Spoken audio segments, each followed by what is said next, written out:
How I accidentally tricked my players into killing each other. Hi everyone, All Things D&D is back with another story.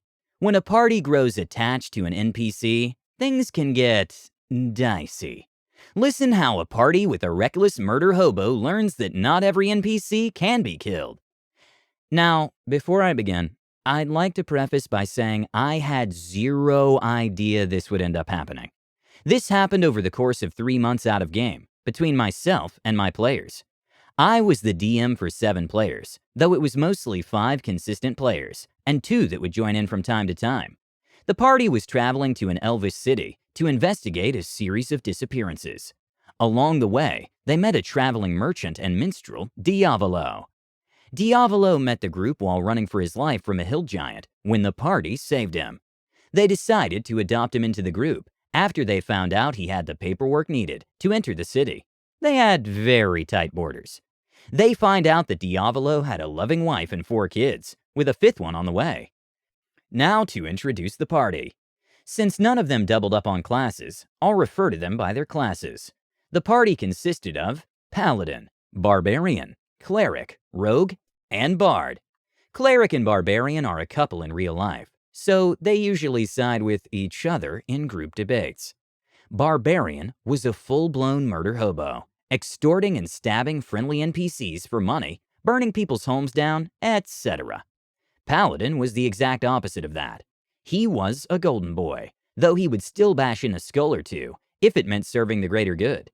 Paladin and Barbarian butt heads frequently, and Barbarian only gets away with stuff when Paladin isn't there to ruin the fun. Rogue was a recovering murder hobo addict. After getting murdered by a mimic at level 3, he left the group without telling anyone in order to steal loot for himself. He came back as a revenant because revenge backstory and was told he should seek a better path by a death god. My subtle way of saying, learn from your mistakes and try to cooperate better, please and thank you. After this, he became a team player, buddy-buddy with Paladin, so he could make the world a better place. Cleric was there, had no backstory, and enabled Barbarian in whatever horrific crimes they wanted to commit. Bard was there to play D&D, roleplay, and save the world. A simple man, but helped me make more RPers at the table. After spending 2 months living in the city and doing some odd jobs, they set to work. The group starts investigating the disappearances, eventually linking it to the Assassin's Guild. After a few sessions of gathering details, they decided to draw up the final plan. Diavolo was helping them plan and letting them stay at his house as a way of thanks for saving him. The day they started to make up the whole plan, Diavolo came back 3 hours later than usual. Nose broken, 2 black eyes, ragged breathing. It was clear he got roughed up. "D, what happened to you?" the bard asked, and immediately set about to heal his injuries. "A deal today went south. It's okay, though. We can deal with that tomorrow," Diavolo replied. At this point, Barbarian demands an insight check. With their -3 wisdom, they come up with a 2 on their check. "A preposterous thought to have. It's Diavolo. The guy opened up his home to you. His wife makes fun of him for Mr. Magooing his way out of every deal gone bad." Barbarian calms down for now, and they draw up the plan to storm the Assassin's Guild. The morning of the heist, the group is readying up for battle. Diavolo is to wait around the corner and help coordinate if reinforcements show up. He hugs and kisses his wife and kids goodbye for the day, and sets out. The group kicks the door into the guild open. The receptionists draw their daggers to fend them off. Limbs fly, blood paints the walls. It's a massacre. Group moves into the next room, and 15 assassins are waiting for them with blowguns drawn. They unload a volley of darts. Rogue and Cleric drop immediately from the poison. Bard's seeing triple. Paladin and Barbarian skirt by with their +18 AC. They turn around. Paladin trying to carry everyone else out, while Barbarian focuses on saving themselves. 10 more assassins had gone in through the front door. This was wrong. They had 3 times the amount of security today. Barbarian and Paladin drop. The last thing Bard hears before losing consciousness is a familiar voice say, "I'm sorry." End of session. The group stirs to consciousness inside a jail cell meant for 2, so they're packed pretty tightly. The Guild Inquisitor then furthers the plot about how they'll resurrect their one true god through the sacrifice, and how the group will serve as the final sacrifices needed to complete the ritual. When he walks away, they spot their reluctant traitor. Diavolo is standing on the outside of the cell, his face sunken in with sorrow. Bard only has one word to say. "Why?" Diavolo barely keeping himself composed. They found out where my family lives, Bard. They listed off where my children sleep at night. If I didn't do as they said, they were going to... I'm sorry. At this point, Diavolo gets choked up, tears streaming down his face. It's okay, Diavolo. You did what you had to in order to protect your family. We'll figure this out somehow, Paladin said sympathetically. Bard nodded, though he was still reeling from the betrayal. Bard had helped Dee sing his youngest child lullabies when they couldn't sleep, among other bonding moments. He had grown really attached to this NPC. Just when Rogue was going to say something, Barbarian lunged at Diavolo through the cell.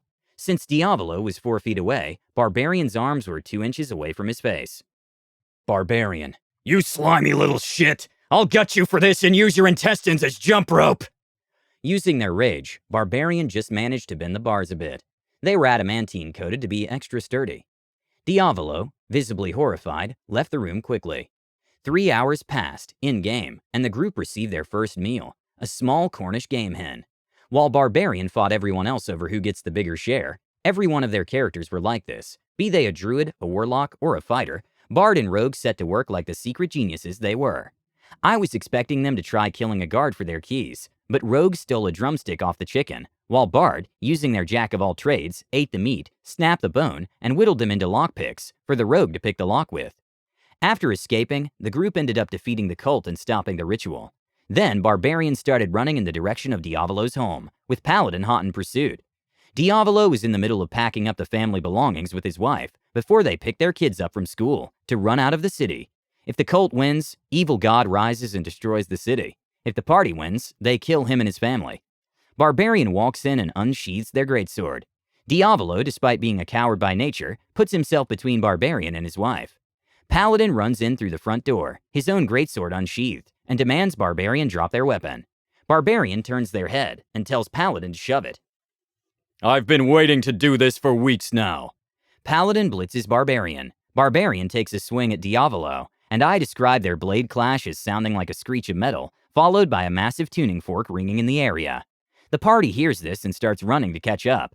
Rogue saying out of character that if PCs need to die to make the world a better place, so be it. The two titans of the party clash, while the merchant and his wife try fleeing from the battle in their living room. Furniture practically explodes on missed strikes from the sheer force behind them. Walls are broken, and the fine china is shattered. Paladin is losing all the smites they have left, while Barbarian makes every attack reckless. Eventually, the Paladin can't keep up and falls unconscious as Rogue darts into the house, double dashing his way there. Barbarian looms over Paladin, blade raised. I've had enough of your shit anyway. Rogue fires a bolt from his hand crossbow into Barbarian's back, scoring a brutal sneak attack. Initiative is re-rolled, and Rogue jumps onto Barbarian's back, trying to shank them with his dagger. Bard and Cleric arrive on the scene. Cleric, kill them already! Barbarian screamed. Okay. Cleric sucker punches Bard, and they start doing battle next. A War Domain Cleric and a College of Valor Bard is a surprisingly awesome fight, when they both only have a spell slot or 2 left each from the previous fighting that day.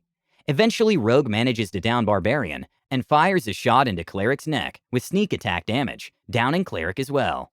Bard uses their last spell to heal up Paladin, who stabilizes Barbarian and Cleric with Spare the Dying. They debate for 2 minutes before Rogue, who's usually the quietest one at the table, let one line ring in the air. Diavolo, his wife, his children, and none of us will ever be safe, as long as these two are still alive. Silence hung in the air, and after 2 minutes of deafening silence, Bard spoke up. Rogue is right. Paladin let out a deep sigh, picked up his greatsword, and executed the Barbarian and the Cleric. Rogue helped forge new identities for Diavolo and his family, and they left the city by the next hour. Last week, our 2 on-again, off-again players joined us for a session, and were surprised to find out the group had 2 more new characters in the party, a fighter and a druid. Should I have let that PvP escalate as much as it did? Was allowing some players to decide whether others lived or died not cool of me? Let me know what you think, and thanks for hearing my story. In my opinion, yes. Absolutely, you should have allowed PvP to escalate to that, and absolutely you should have allowed the other players to decide their companions' fates. NPCs have motivations as much as the players do. I think that's a fantastic bit of roleplay and decision-making by your players, and hopefully a lesson learned by Barbarian and Cleric. Please let us know what you think and comment below. Don't forget to subscribe to our channel, All Things D&D. Our videos are posted every Tuesday and Friday, So stay tuned for more amazing Dungeons and Dragons content.